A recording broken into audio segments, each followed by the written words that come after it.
creative people don't fit very well into nested boxes. And in order for them to fit, they have to do damage in some sense to their psyches, because they're not naturally made to, that isn't their natural environment, boxes within boxes. And so they might say, well, I'm being oppressed. And it's like, well, of course you're being oppressed. It's like, if you're in 50 boxes, that's going to constrain your freedom of movement, but maybe you should be somewhat grateful for the fact that the boxes exist. You think, well, you don't even notice them. The boxes are so effective that you don't even notice them. You can even criticize them. And you should, because maybe they could be better and not quite as rigid and so forth. And, the criticism is justified, but you have to keep both of the representations in mind at the same time. Your culture is the wise king and the despot at the same time, and people hate that sort of thing because, our rational minds and our logical and our history of logical intellectual thinking has forced us to assume that a thing can't be itself and its opposite at the same time. But unfortunately, when you're talking about very large-scale categories, things are what they are and their opposite at the same time. Because culture is the wise king and the tyrant. And that means it's very difficult to adjust your behavior in relationship to it, because you never know if you're talking to the wise king or the tyrant. And you feel that if you do your taxes, or if you have to deal with, say you have to deal with the university bureaucracy in some way. It's like, you're a number, and you're just annoying, like patients in a hospital. Because hospitals would run a lot better if they didn't have any patients in them, obviously. And you feel that, of course, whenever you're in a very complex bureaucracy. It's like, you're exchangeable, and that's very annoying. But by the same token, well, here you are.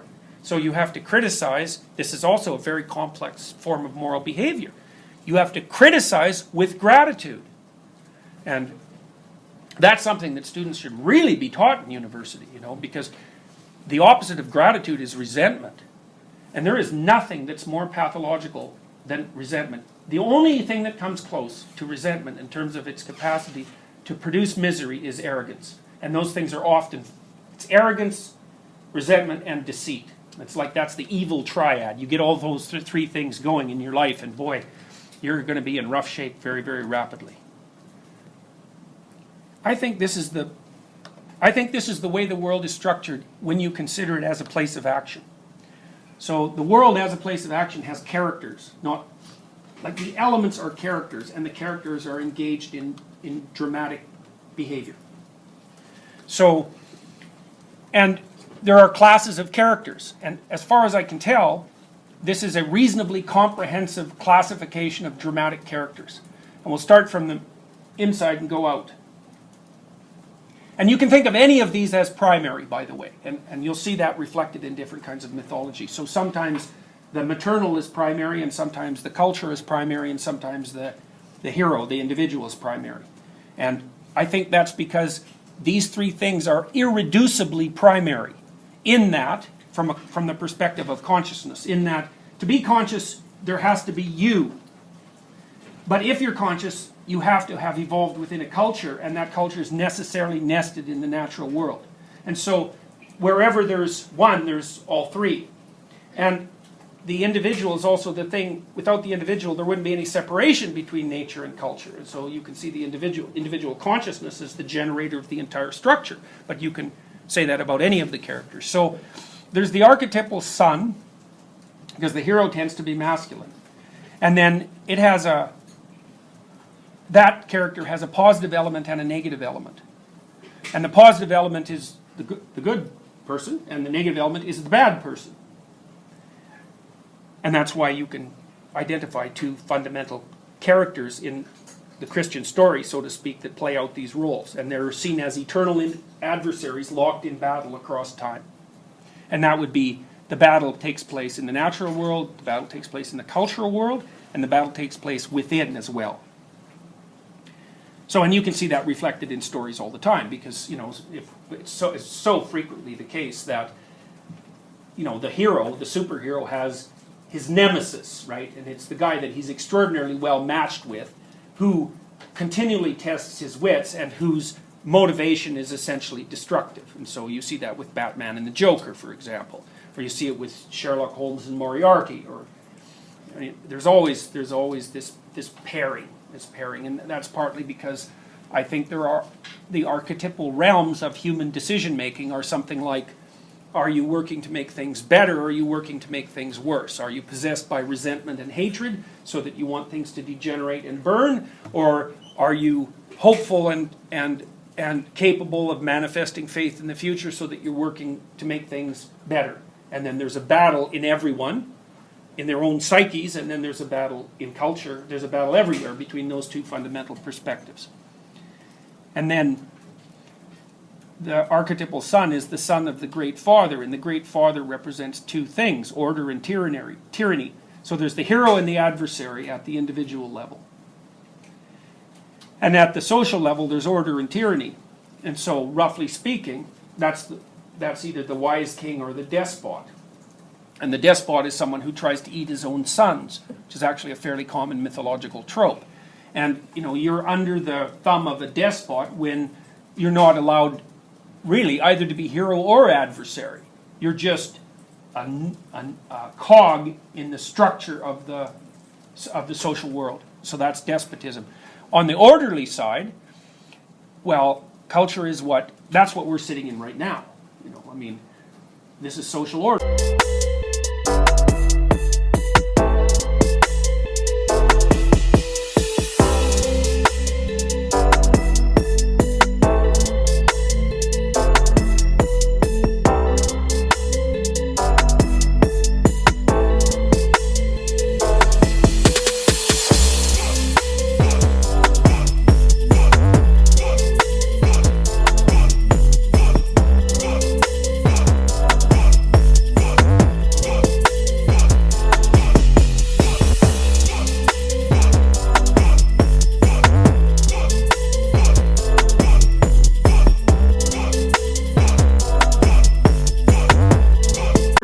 Encapsulates us. Everything about it is social order.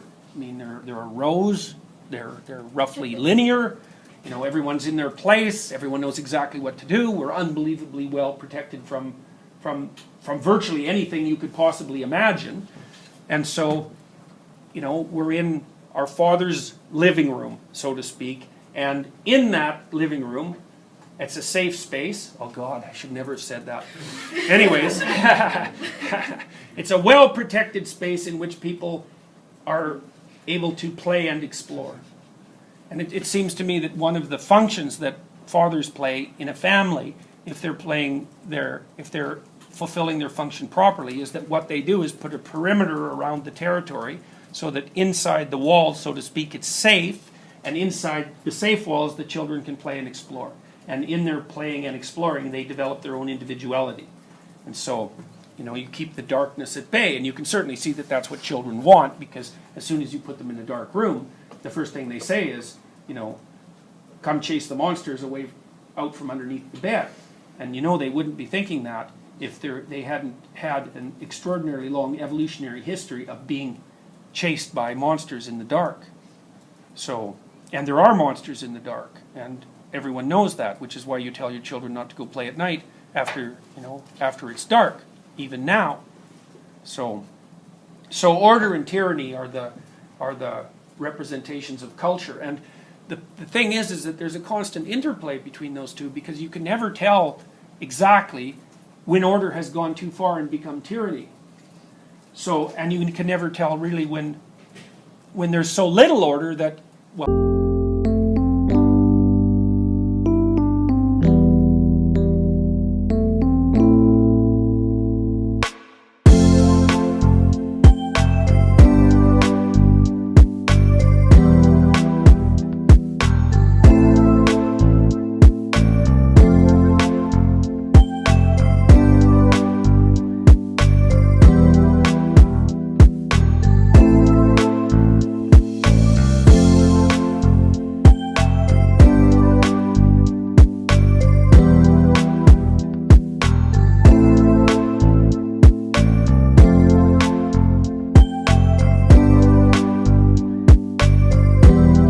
thing happens, which is the emergence of chaos.